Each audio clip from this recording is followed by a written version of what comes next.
Assalomu alaykum aziz muxlislar. O'zbekistonning adabiyot va san'at namoyandalari, madaniyat xodimlarining kechagi va bugungi hayoti Toshkent suhbatlarida. Bugun biz an'anaviy o'zbek xonadonlaridan biri Matyoqub Matchonov xonadonidamiz.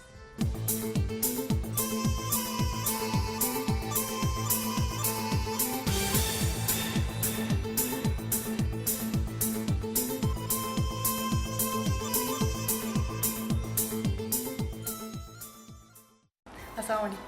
Alaykum assalom. Aka, avvalambor dasturimizni shundan boshlasak. Bugungi kunda nimalar bilan band ijodda?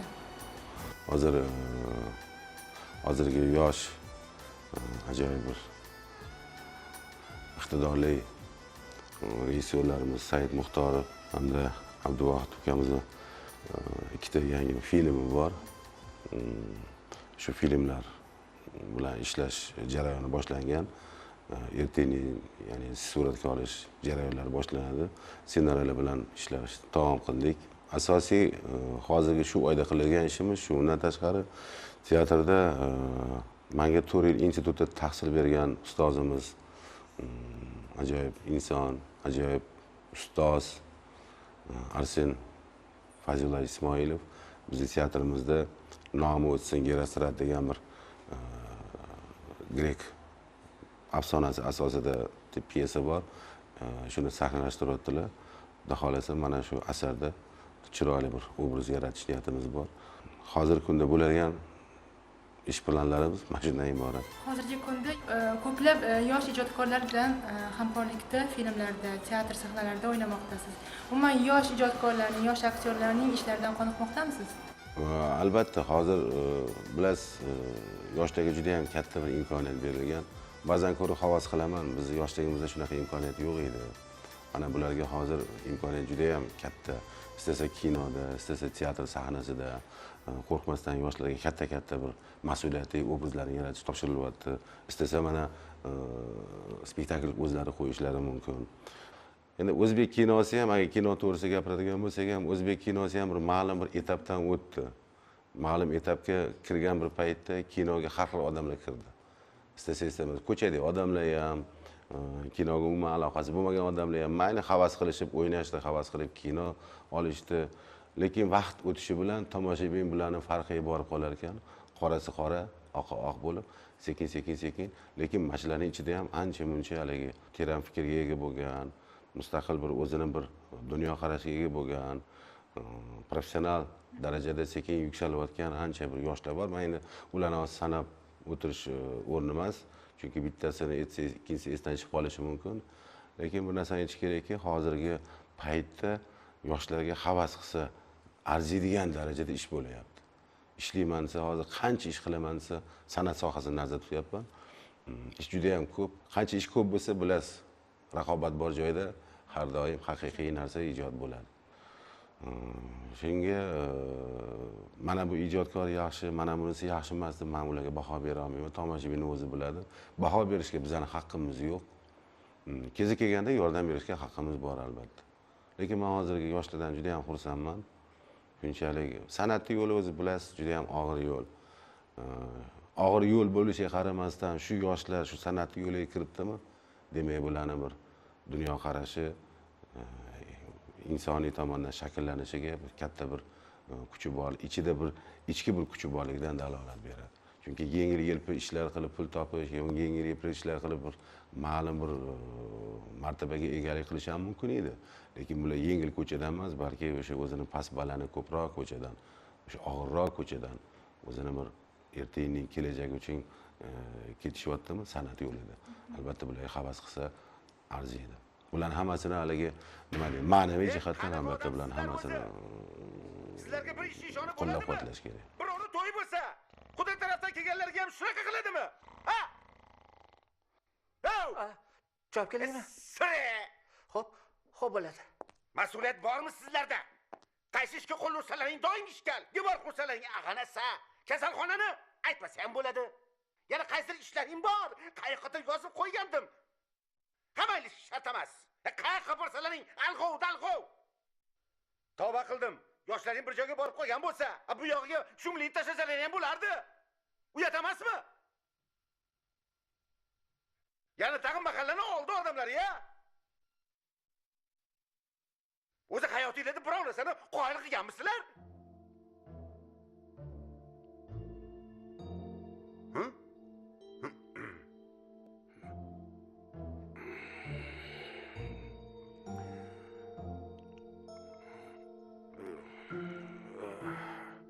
To'g'rimi?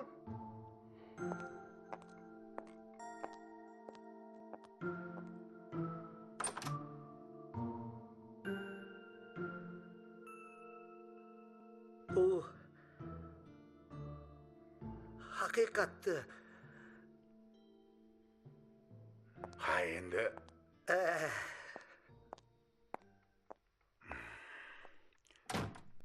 tushunmadim. Men gapirib turgan bo'lsam, ha bu nima qilishgan o'zi? Ha, gapiraver. Men eshityapman-ku. Iya. Men nima deyotgandim? Ha? Ha? Yo, men nima deyotgandim? Ha, boshidan gapir.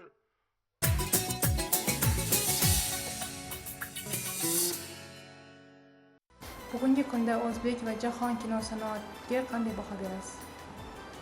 Endi jahon kinosini hozir sal qo'yib turaylik. O'zbek kinosi to'g'risida gapiradigan bo'lsak, o'zbek kinosi bilasiz, o'zini tarixiy bir albatta o'zini tarixiga ega katta bir ma'nodagi.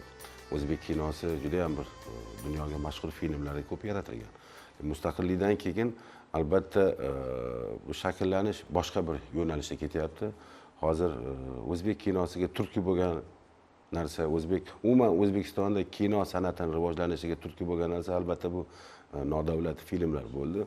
Buni tan olish kerak. Nodavlat filmlar, ya'ni hozir shunaqa termin topishgan, kommersiy film deyshadi. San'atda kommersiy emas degan so'z bo'lmaydi bu narsada. Bu dunyoda o'zi shunaqa.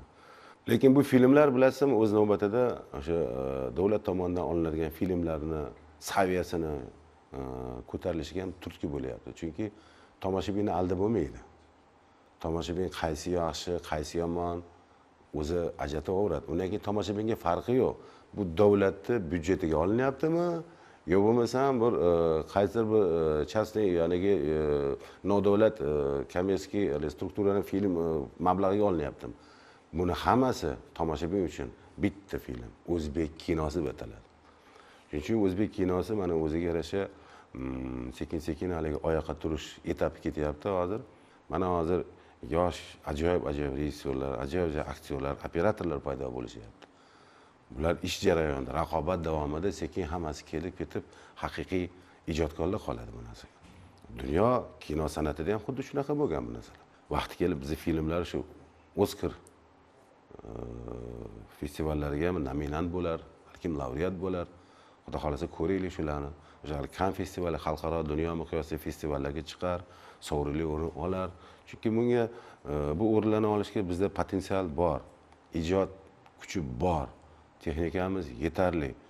Ma'lum bir savollar bor, bu ma'lum sabablar o'z navbati bilan sekin-sekin hal bo'ladigan narsalar bor. Xudo xolasa men o'ylayman, albatta bizning o'zbek kinochilari ham o'sha Oskar, Kann festivalida albatta laureat bo'lishadi. Kim ekan? Sovchilaringiz. Alo.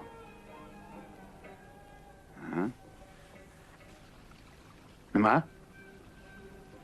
Tushundim, hozir boraman. G'ayrat aka, men keldim. Hozir chiqaman. Kitelim qani? Hozir.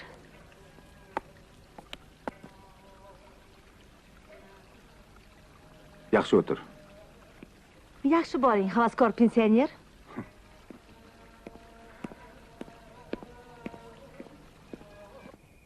Assalomu alaykum. Va alaykum assalom.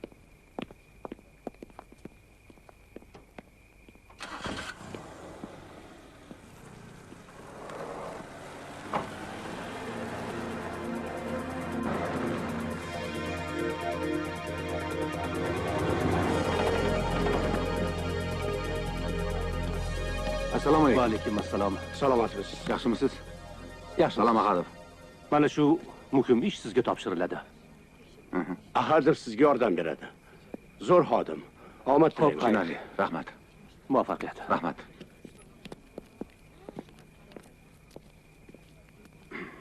Kim ekan u? Qurbonova Ozoda, 3-kurs talabasi. Bu yerga praktikaga kelgan. O'zini osgan degan gumon bor. Qani ko'raylikchi. Xo'sh, qalaysan ukam? Assalomu alaykum. Va alaykum assalom. Mana buni ko'rdingmi? Ko'rdim. Suratga ol. Yo osilgan, yo bo'g'ilgan. Agar osilgan bo'lsa, ro'mol murdani ko'tara olarmikan? Hali bu yerda savollar ko'p ukam. Qayerga osilgan ekan? Ichkarida. Yaqinroqdan ol.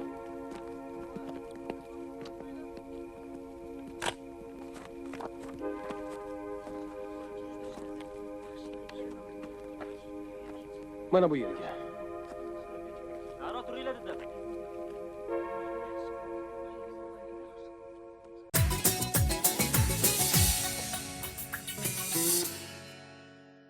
Sizning sahnaga, umuman san'at yo'liga kirib kelishingizni xotirlasak, yoshlik davringizni, ilk sahna asaringizni.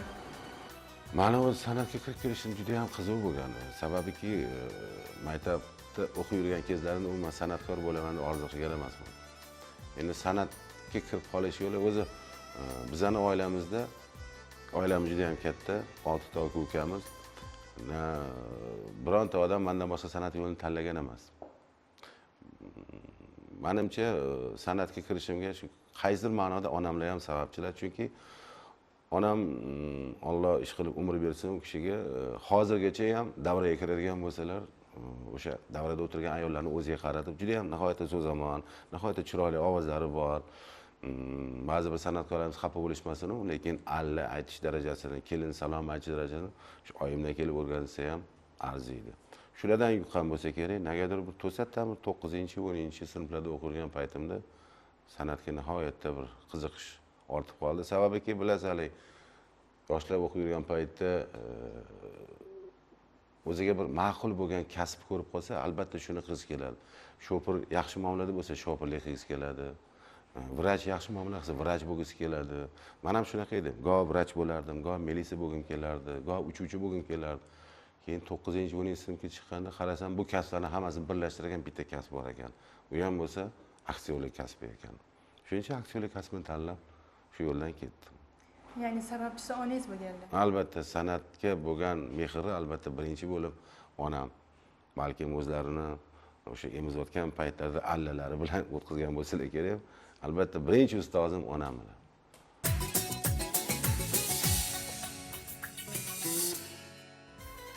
Katta san'atkorlarning har biri o'z qahramonlariga ega.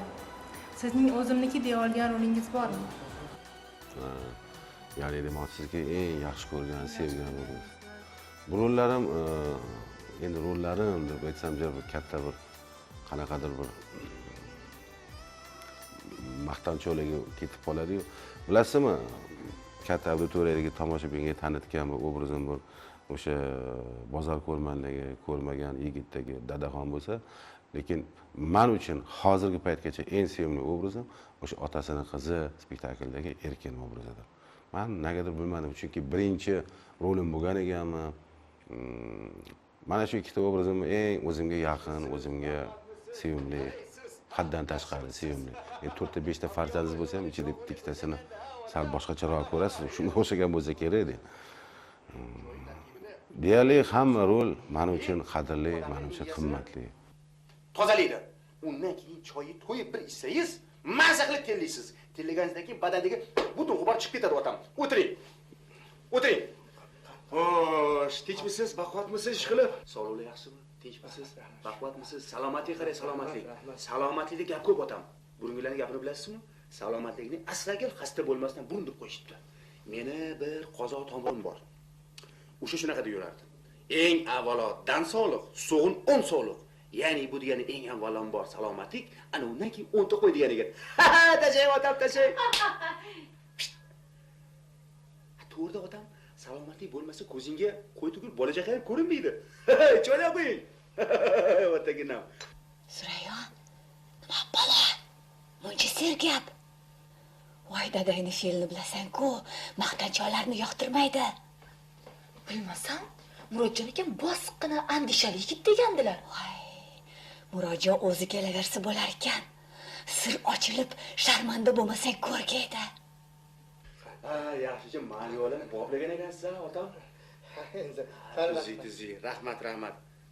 Yopiray. Ha, otam. Yopiray. Selonikimi? Ha, endi bordi.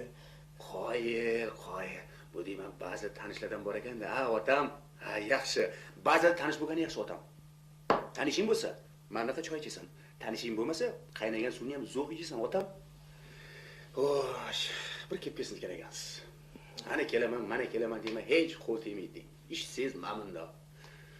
Ertalab azonda ko'zi zo'rg'a ishqalab ishga ketamiz. Kechqurun qubtonda kaltaga itdek sudralib kelamiz. Ishlash kerak, ishlamasa bo'lmaydi, o'zingiz bilasiz. Bu yoqda bola chaqa boqish kerak.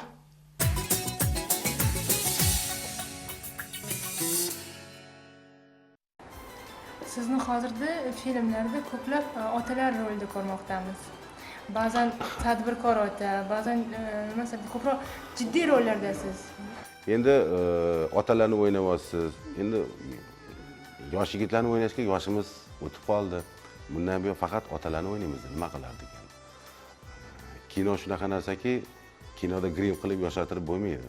U teatrda yoshartirish mumkin. Kinoda o'sha boricha tomoshabinni huzuriga chiqasiz. Shuning uchun hozir bizning yoshimiz ma'lum bir vaqtga kelgandan keyin albatta faqat otalarni yo'qsa amakilarni yo'qsa tog'alarni o'ynaymizda. Ko'p olinayotgan kinolarni bilasizmi? Asosan bu ham o'tadigan o'tkinchi bo'lsa kerak. Ko'proq bizda asosiy bosh qahramon qilib yoshlar olinyapti-da. Bosh qahramon qilib yosh kattalar olinayotgani yo'q, chunki ssenariy yozilayotganda ham o'sha filmni kim ko'radi? Ha, filmni yoshlar ko'radi. O'sha yoshlarga moslab ssenariy yoziladi. O'sha albatta qahramon yoshlar bo'lishi kerak. Endi ularni otalarini bizga o'xshagan aktyorlarga nasib qilishyapti. Bizda azaldan mehmon otangdan ulug' degan maqol bor. Yaxshi insonlar uchun eshigimiz hamisha ochiq. Xush kelibsiz, mehmon. Qani marhamat oling. Men Toshkentdan keldim. Bilamiz. Bu yigit Toshkentdagi Akvalat firmasidan. Biz bilan shartnoma tuzgani kelibdi. Shunaqami? Yaxshi. Lekin qaynasi yaxshi ko'rar ekan. Dasturxon ustiga keldi. Qani marhamat. Oling. Meni sizda o'zim ishim bor edi. Yolg'iz gaplashsak dedim. Meni bu yerda eng yaqin odamlarim o'tirishibdi. Bulardan yashiragan sirim yo'q. Bemalol gapiravering. Men bitta iltimos bilan keluvdim, qizingizni so'rab keluvdim. Nafisa.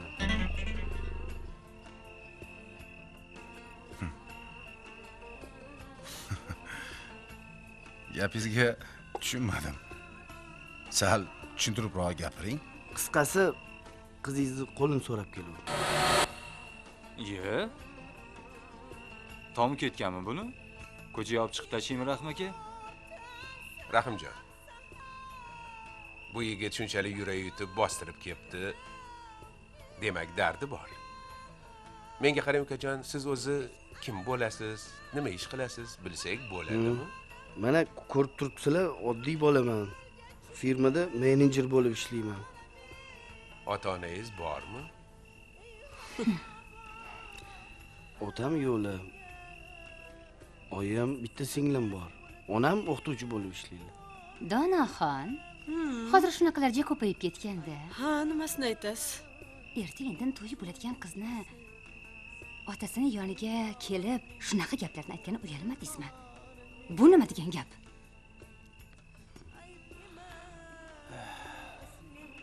Men Nafisani sevaman. Bilasizmi? O'g'lim.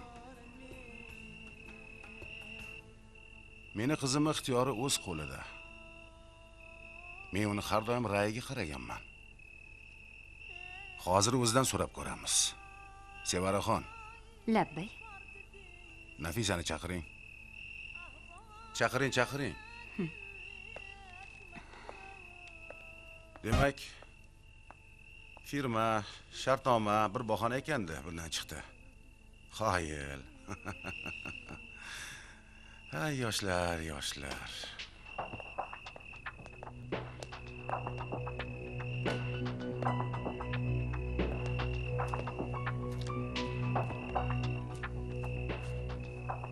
Qizim, mana bu seni izlab Azim Toshkent shahridan kelibdi. Uni taniysanmi? Yo'q, tanimayman. Axir bu bechora yigit umid bilan kelibdi-ku. Senga uylanmoqchi ekan. Bu odamni tanimayman dedim-ku. Dadasi, qizimizda bunchalik xijolat qilmang.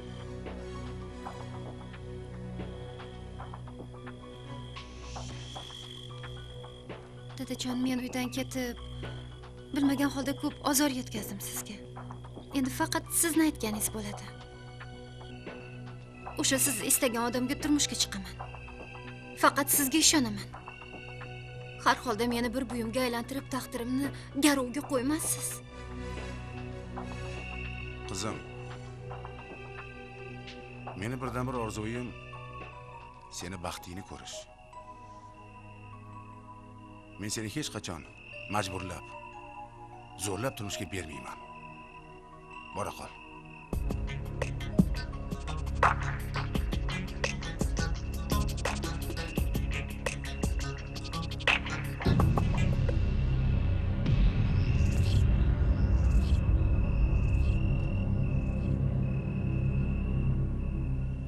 Ana o'g'lim.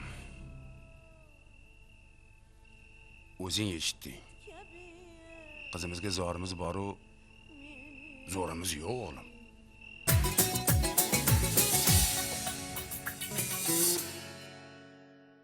Hozirgi yosh san'atkorlarga tavsiyalaringiz? Hozirgi yosh san'atkorlarga bitta. U ham bo'lsa, niyatim ham, tilagim ham shuki, sabrli bo'lish. Sabrli bo'lish. Bu ota-bobolarimiz so'zi bor, bilasiz, sabri, tigi, rohat degan narsa bor. Birdaniga hamma narsaga erishib bo'lmaydi.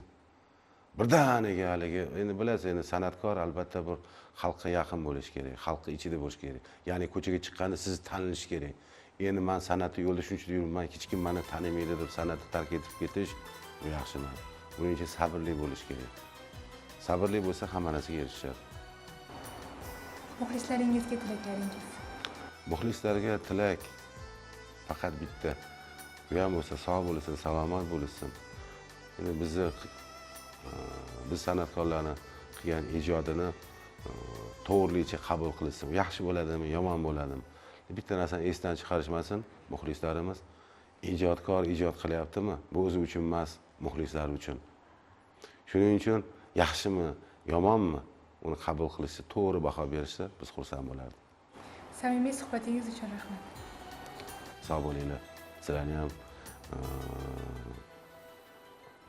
men juda ham ko'p eshitganman, ko'p ko'raman ham. Bu kanalingizga ijodiy barkamollik tilayman. Bu kanalda ko'proq iloji boricha mana shunaqangi suhbatlar, shunaqangi ijodlar bo'laversin. Ijodiy barkamollik tilayman. Sog' bo'linglar, salomat bo'linglar. Dasturimizning bugungi mehmoni O'zbekistonda xizmat ko'rsatgan artist Matyoqub Matchonov edi. Yana Toshkent suhbatlarida ko'rishguncha.